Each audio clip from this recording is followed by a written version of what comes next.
بسم الله الرحمن الرحیم. راځو د وینډوز 10 پنځمې ویډیو ته. په دې ویډیو کې به تاسو ته ان شاء الله د پرسونلایز برخه تشریح کوم. نورې برخې به هر ورځ هم داسې تشریح کوم تاسو ته. خو د وینډوز انسټالیشن د سی ډي له طریقه، د فلش له طریقه، هغه به تاسو ته څو ورځې بعد تشریح کوم. اوس به راشو پرسونلایز برخې ته. په پرسونلایز کې اول پیکچر ده. کله چې تاسو پیکچر انتخاب کړئ، هر عکس چې انتخابوئ هغه به ستاسو صفحې مخ ته انتخابیږي. تاسو وینئ چې د عکس راغی زما صفحې مخې ته. زه راځم د عکس انتخابوم. د عکس به زما صفحې ته انتخاب شي. که براوز ته ورشئ، خپل عکس مو پیدا کړئ، له دې څخه هغه عکس به ستاسو صفحې ته انتخاب شي. بل دلته لیکلي چوز ا فټ، ستاسو تصویر په کوم حالت کې صفحې سره مناسبه ده. زه مثلا سنټر انتخابوم، تاسو به ووینئ چې څومره زیات تغییرات پکې راغلل. که فل انتخاب کړو دا به مناسب دی. بل دلته لیکلي چې سولید کالر، تاسو نه غواړئ چې تصویر تاسو صفحې مخ ته راشي، تاسو کولی شئ چې یو رنګ هم انتخاب کړئ. زه دا رنګ انتخابوم، دا رنګ به زما صفحې لپاره سیټ شي. بل دلته دی چې سلاید شو.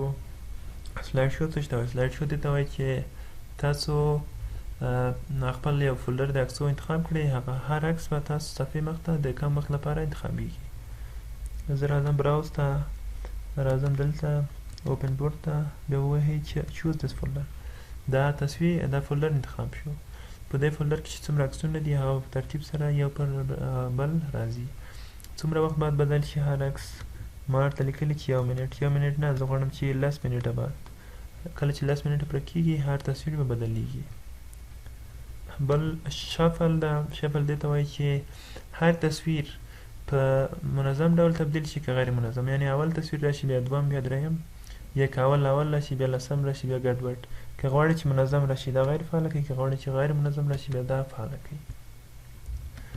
بل که پاور سیور مو فعاله وي د بیټرۍ ول، بیا هغه بل ولو، بیا دا تصویرونه په دې حالت کې تبدیل شي که نه؟ زه وایم چې تبدیل نشي. بل چوز ا فټ په کوم حالتو کې وي؟ مثلا زه فټ انتخابوم، تصویرونه به فټ وي.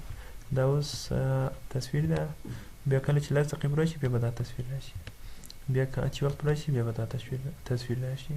همداسې به هر تصویر په نوبت سره راځي. بل د کالر برخه ده. کالر دې ته وایي چې د سټارټ منیو، د ډسک بار، دې برخې ته ډسک بار وایي او دې برخې ته سټارټ منیو وایي. آیا د هغوی عکس رنګونه هم اتومات راشي که تاسو انتخابوئ؟ که غواړئ چې اتومات راشي دا فعاله پرېږدئ، که غواړئ چې تاسو انتخاب کړئ بیا راشي دلته تاسو یو عکس رنګ انتخاب کړئ، دا ټول رنګونه به په اتومات ډول بدلیږي. بل ترانسپرنسي ده چې غواړئ ترانسپرنسي ولري.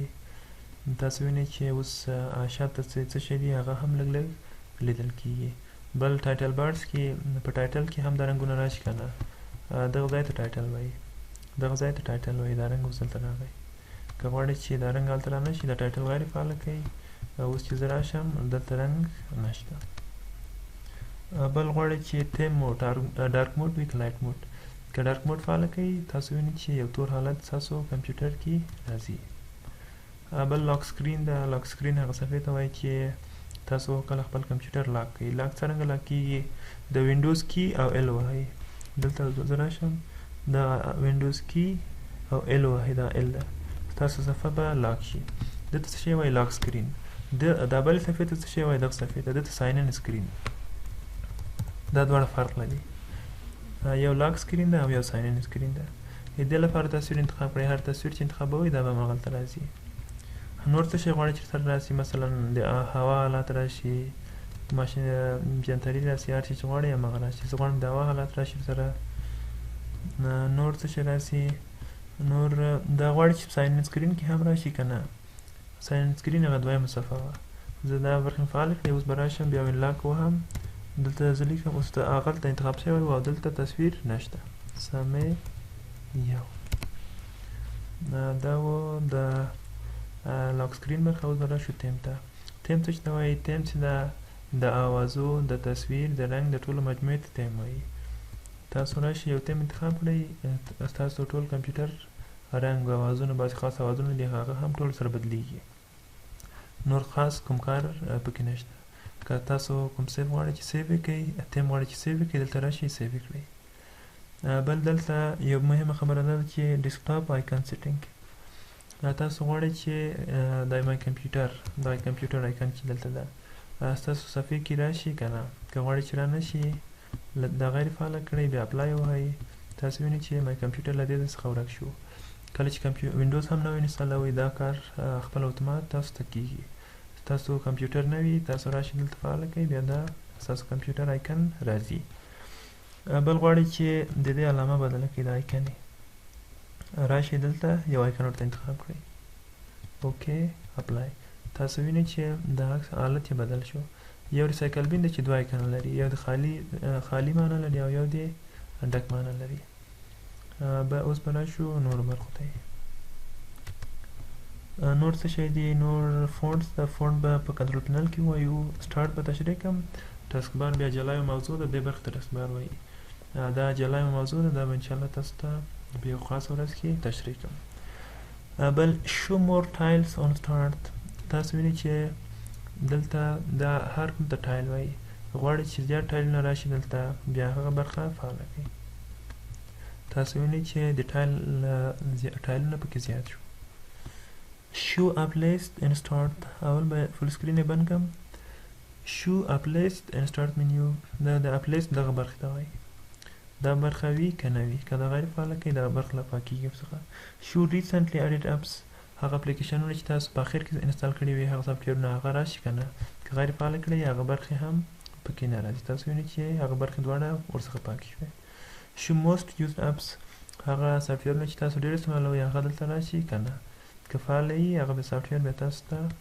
راځي شو سجیشنز اوکیجنل ان سټارټ تاسو ته بعضې وختونه اعلانات راځي هغه اعلانات تاسو ته ښکاره کړي که نه که غواړئ چې راشي دا ځای فعاله پرېږدئ که غواړئ چې رانه شي دا ځای غیر فعاله کړئ یوز سټارټ فول سکرین دا ځای تاسو وینئ چې فول سکرین نه ده که غواړئ چې مکمل صفحه ونیسي بیا راشي دا ځای کلیک کړئ او مکمل صفحه به ستاسو لپاره ونیسي بل شو ریسنټلی اوپن آیټمز ان جمپ لیست اون سټارټ او د ټاسک بار تاسو غواړئ چې جمپ لیست مو فعاله شي د بعض سافټویرو لپاره تاسو راشئ مثلا دلته رایټ کلیک وکړئ که کوم سافټویر مو خلاص کړی وي دلته یو جمپ لیست جوړیږي مکمل تاسو ته هغه سافټویرونه لیست کیږي تاسو راشئ خپل کمپیوټر ته که کوم پروګرام لرئ دغه ځای کې کلیک وکړئ که تاسو مخکې دغه برخې خلاصې کړې وي تاسو به مکمل دغه لیست راسي چې هغه لیست ته جمپ لیست وایي بل چوز ویچ فولډر اپیرز اون سټارټ په دغه سټارټ منیو کې کوم فولډر دلته راشي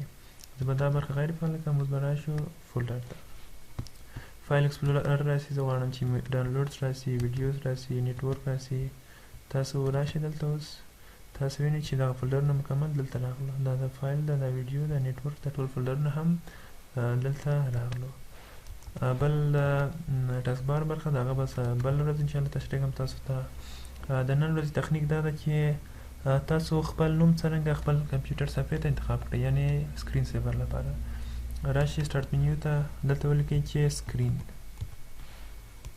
دلته به تاسو ته راشي چینج سکرین سیور دلته راشي 3D ټیکس انتخاب کړئ بیا سیټینګ ته راشئ دلته لیکلي وینډوز لس تاسو خپل نوم ولیکئ چې زه لیکم چې سامع امیري دلته حالتونه دي زاویه او مختلف برخې دي دا به زه اوکې کړم دلته به وخت هم انتخاب کړئ نور ټول برخې رنګونه او شان انتخاب کړئ